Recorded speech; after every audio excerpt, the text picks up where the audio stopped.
Hello guys, like to somebody's gifted us a Decathlon Domyos FitTrampoline500 model series, and we're going to unbox it tonight. So here it is. So you can see it's a you can handle up to a maximum of 242 pounds or 110 kilos. So the weight of this unit is around 12 kilos. What do you call this? The dimension of this trampoline is 41 by 54 inches. So further ado, we'll open it.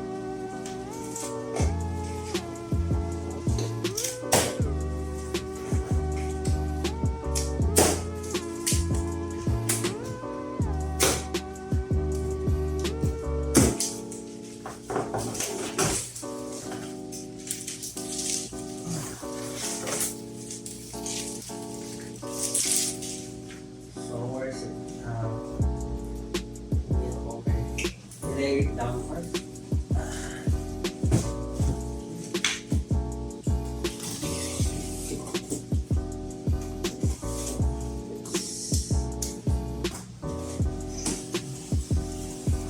Actually, this unit is almost came pre-assembled as I check on the net. So it should be smooth sailing.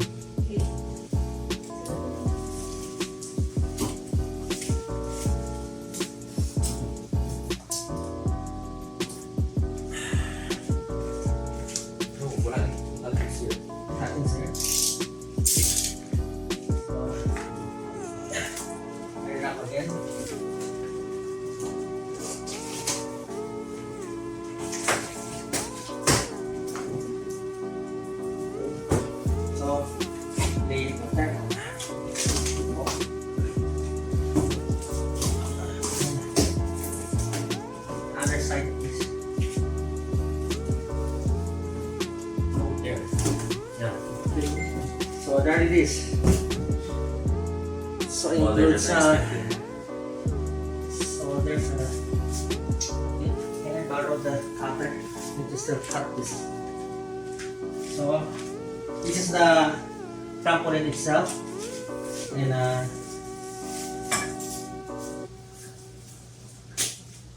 like so. Wait.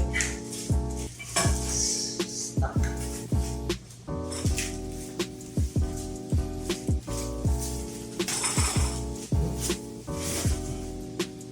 So here are the parts.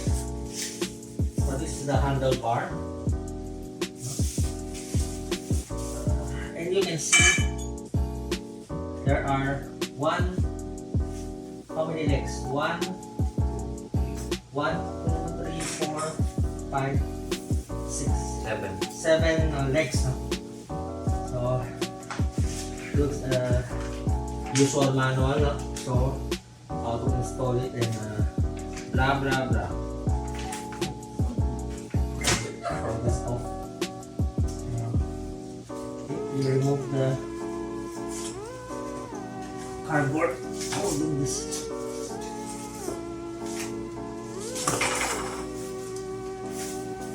So this looks rigid. Okay, so you remove this plastic. You see, hold it up. Okay. Hold it up. I'm going to remove the box.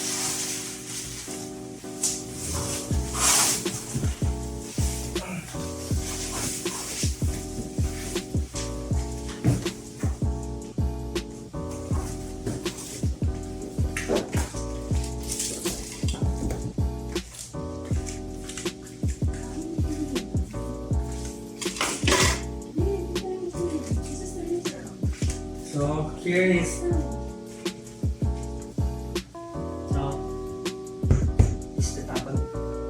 trampoline. So it's already, look at the back. It's almost pre-installed. No? So this is an easy assemble because the bungee cord is already tied. So all you have to do is extend the legs.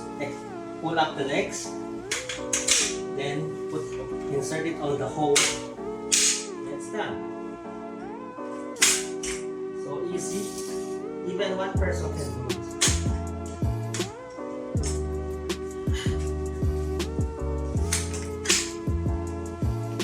One more. But of course, with my assistant here, some case things make it more easy. So this is the trampoline itself. So you can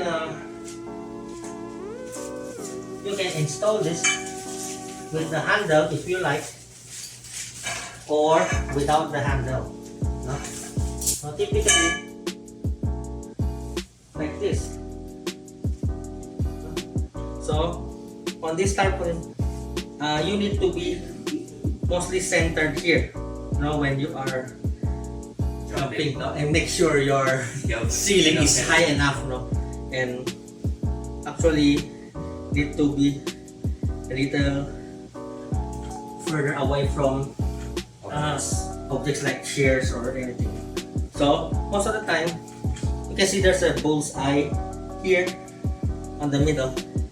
That's mostly center of gravity where you need to stand. So without the handle, you can jump like this. Some of the exercises you can do this, but make sure most of the time you're flat-footed here. Also, do not raise your toes. You might slip. So better off on a flattened surface like this. So you can do this like this. Okay. So this is the standard one. So if you can have the option of putting in the handle in case you are afraid of falling over. So what you do is you can install this also. So this is so easy. This is the handlebar.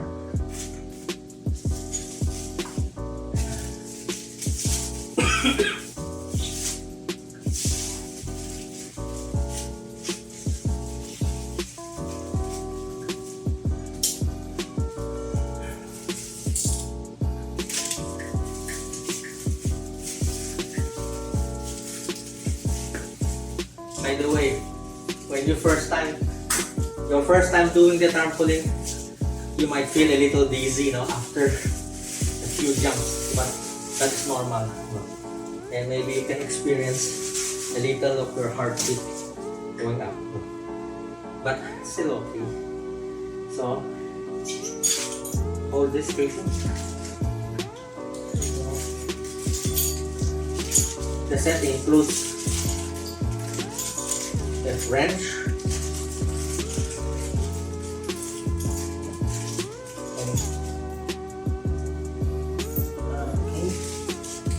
two nuts and bolts. All I have to do is hold it like this.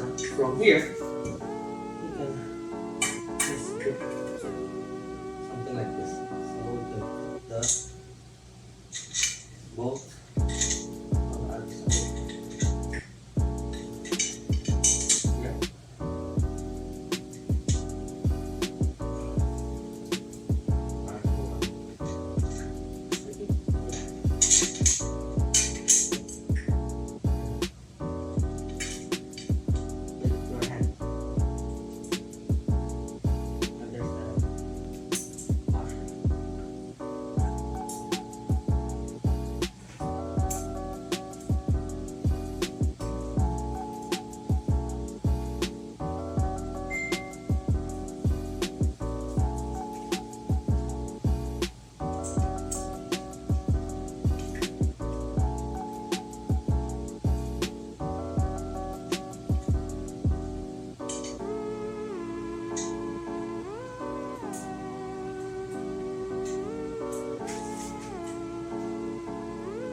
quite short actually.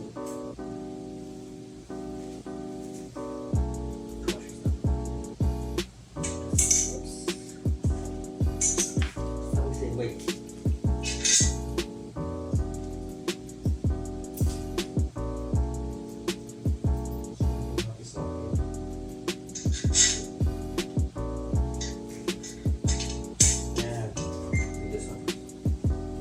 Put the lock washer.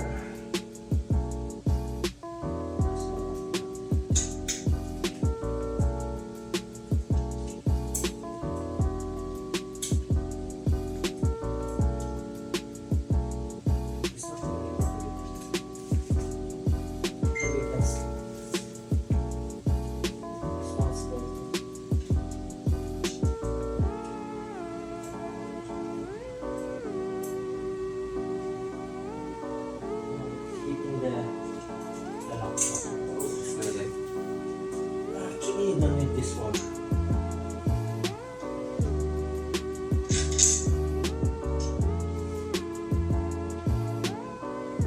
And the welding here.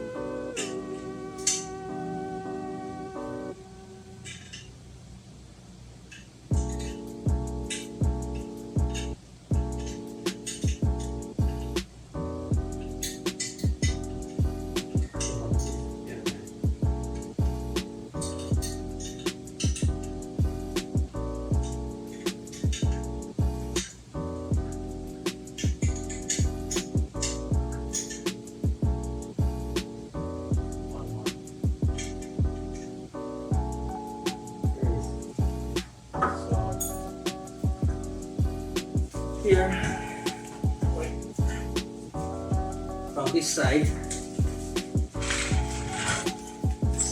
wait, can you hold this? Put it in. So there's a 4 buttons. So we have 4 buttons here, holes for you to adjust the height. No? So all you have to do is just push it in.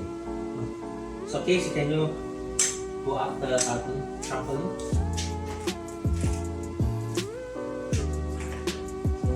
Is that too high or we need to get it higher? It's fine. It's fine. Yeah. Okay. So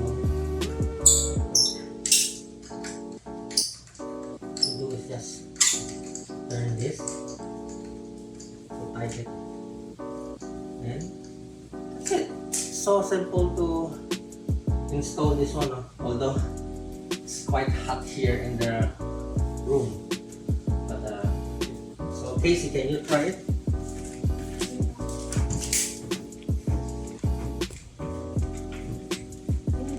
Yeah.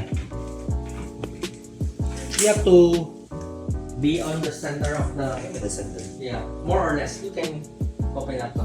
But actually, wearing a sneakers is still okay, no? But I would discourage using wearing rubber shoes because you might damage the trampoline. no, you not damage the trampoline. You might sprain your ankle. Much better off either you wear barefoot or you can buy what you call a rubberized sole socks, no? So that you have a little grip on that. But typically it should be okay. No? So how do you like this? Okay? Yes, pretty solid product. Huh? Pretty solid product. Okay, so this is James and my assistant Casey, and so this is the Trampoline FitTrampo500 model. Thanks our anonymous friend don't want her name to be mentioned, so but nevertheless thank you for this. Okay, so long and have a nice day.